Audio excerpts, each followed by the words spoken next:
Hello there, welcome to the Airgun Show vlog, or vlog, however you want to do it. This is the smaller channel as opposed to the bigger channel. This is the more rough cut stuff, and the bigger channel does all the big reviews that I make that I spend a lot of time making, but this is the rough cut stuff. Anyway, let's carry on. I'm here today to tell you about the FX Jumbo magazine system, and they announced at Iowa a few weeks ago that in the future all new impact sales are going to come fitted as standard with one of these style magazines, and that there is a brand new magazine style out there very similar to this, which is designed to replace the current magazines on the Crown and the Dreamline. And I've got one of those floating around here somewhere. Hang on, it's my bag. Now I know it's in there because I've been using it. There it is. You've got the impact mags, okay, and then you've got the smaller ones, which are for things like the Crown and the Dreamline. That's actually still got some pellets in it. Best take those out, shall we? There we go. So that's the smaller version of the new side shot mag, and that's the jumbo version. There you go. They look pretty similar, and they're both loading in the same way. You basically turn that on top, lid off, spin it round, you drop your pellet in, and then you put your top back on like that, and away you go. And it's a lot simpler as opposed to that system where you used to have to spin and drop one in and spin the plastic. So there you go. So that's the new magazine.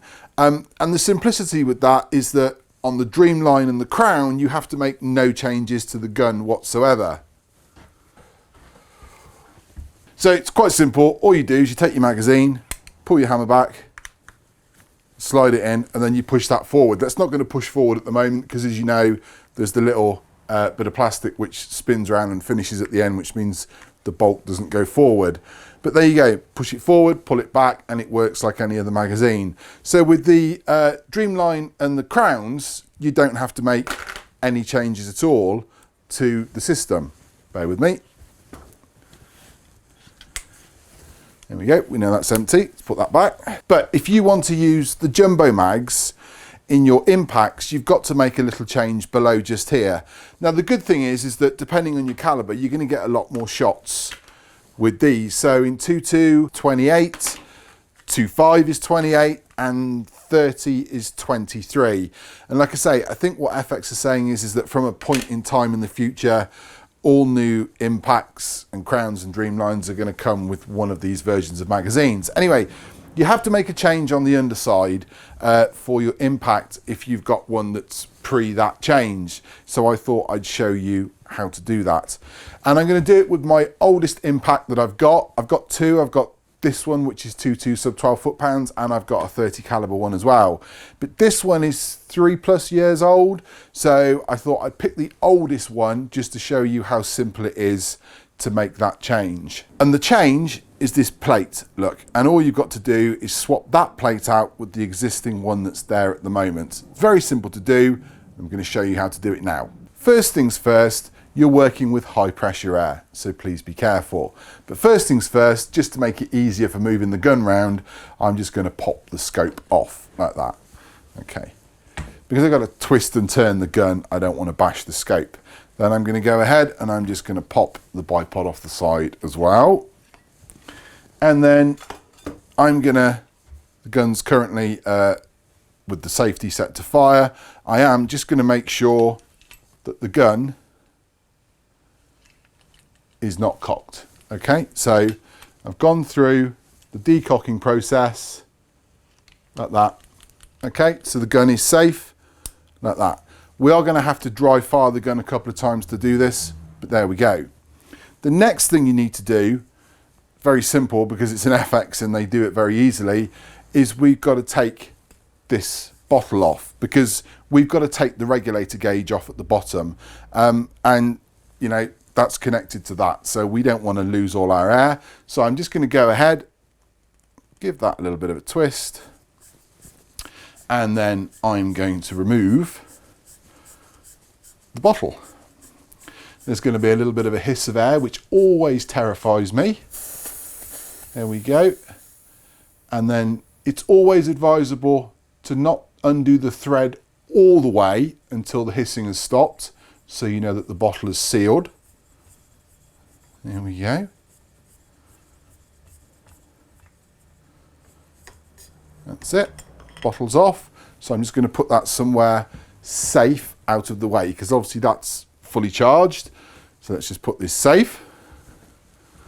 The gun currently still has air in the regulator and within the system here. So what we need to do is we just need to clear that air.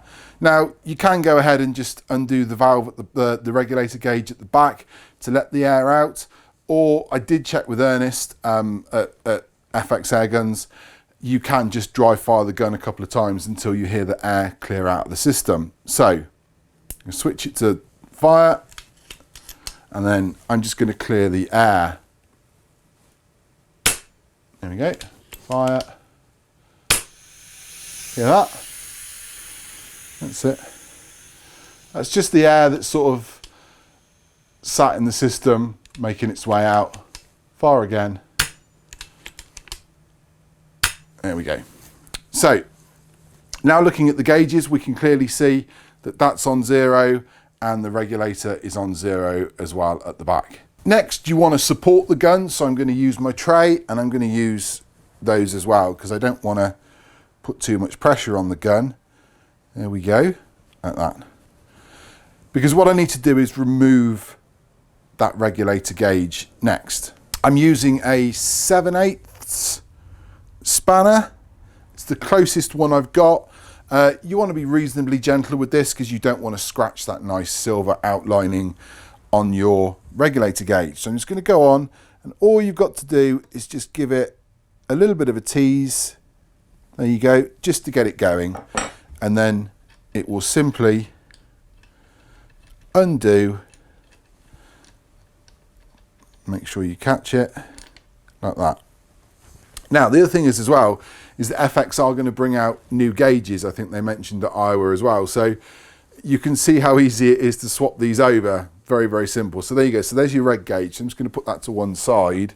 Next, we need to remove these 4 screws, and there's a screw there and a screw there, and the same on the underside, because if I show you, you've got, I'll twist this around. There you go. That's the plate that we're going to swap out. Look, see? Because I'm no good with Allen key sizes, I'm actually measuring it. So this is a 2.5 Allen key, and all I'm going to do is go ahead and undo.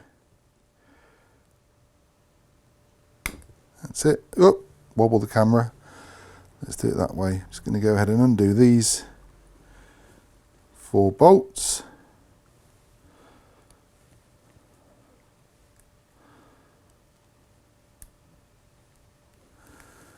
Let's get them going. Here we go.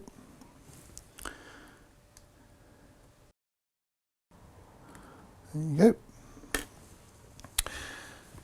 Now I need to undo these 4 bolts at the back, and there's one there, and then the same on the other side.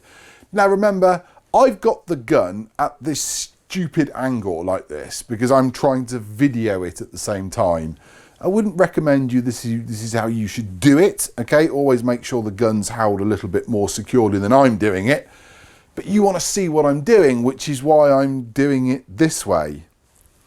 Here we go. So we just want to undo these.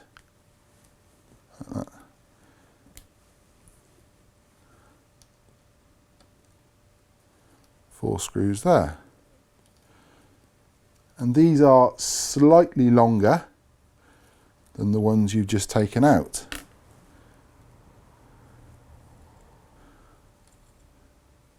Like that.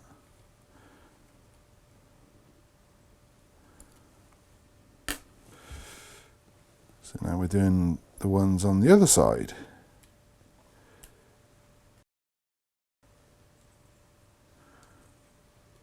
Like that. Okay, now all I've got to do is remove this plate. Now here's a tip for you. Undo the bolt at the back, look, so that the shoulder pad slides up and down, because if you leave that tightened up, it's gripping there, so it won't help you get anything out. So there we go. So I'm going to put that on there like that. And again, I've got to do this on camera, which doesn't make it overly easy. There we go. Now, it is a tight fit, so there is going to be a certain amount of rocking and pulling involved here, and squeaking. There we go, but you can see it coming forward.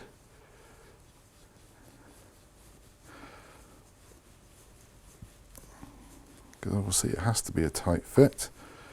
Here we go, we're getting there and we're out. So that's it. The tolerances on the new magazines are a lot tighter, which means that you can remove, when you've got the plate off, the little rubber bores that used to help old magazines sit in place.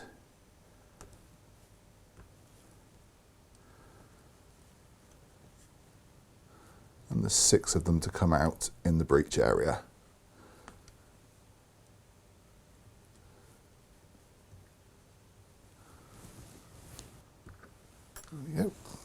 This is the original plate out of the Impact then. Pay attention to the screw configuration. It's short, short, long, long.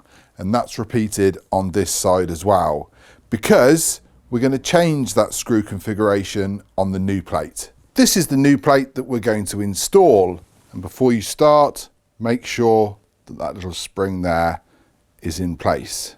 Using the screws we've just taken out from the original plate, we're just going to put them back in a different order. Short, long, short, long. And that's exactly the same on both sides. Short, long, short, long.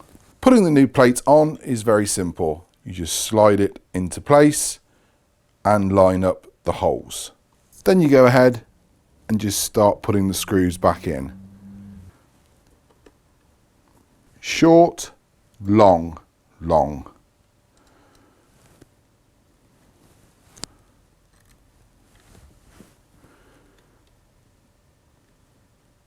Short, long,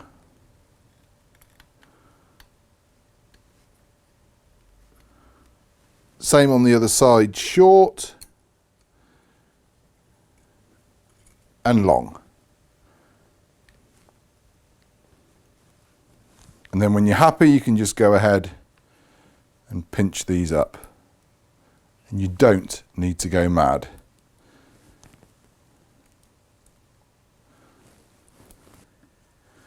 What we can do is go ahead and screw that back on as well.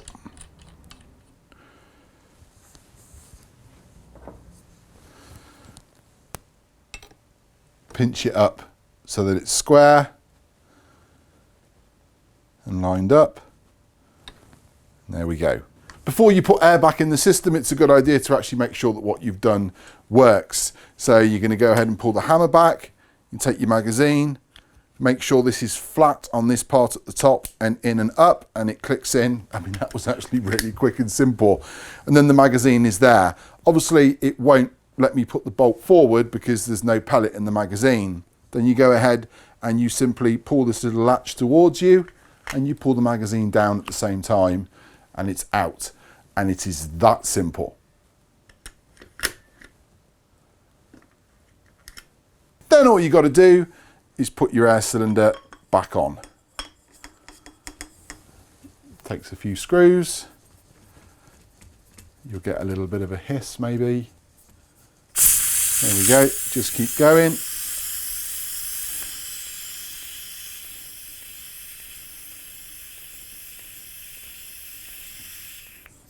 There we are. Lost a little bit of air, but not a huge amount. And then we're just going to have a look and see if our regulator is okay, and it looks good. Let's just video that for you. Now my reg gauge is set quite low because it's a sub 12 foot-pound rifle, but it just goes to show you that this system will work on any Impact. You just need to change that plate at the bottom. Let's just go ahead, dry fire it, make sure we're happy. There we go, gun's working. Lovely. So all I've got to do now is put some pellets in that and I can get shooting and practicing. 563, 559, 566, 561, 557, 557, 563, 563, 568. There you go. It's that simple to add the jumbo mag system onto your FX Impact. If you've liked the video and it's been useful, please give it a thumbs up. You could also subscribe. That's it. Thanks for watching. Cheerio.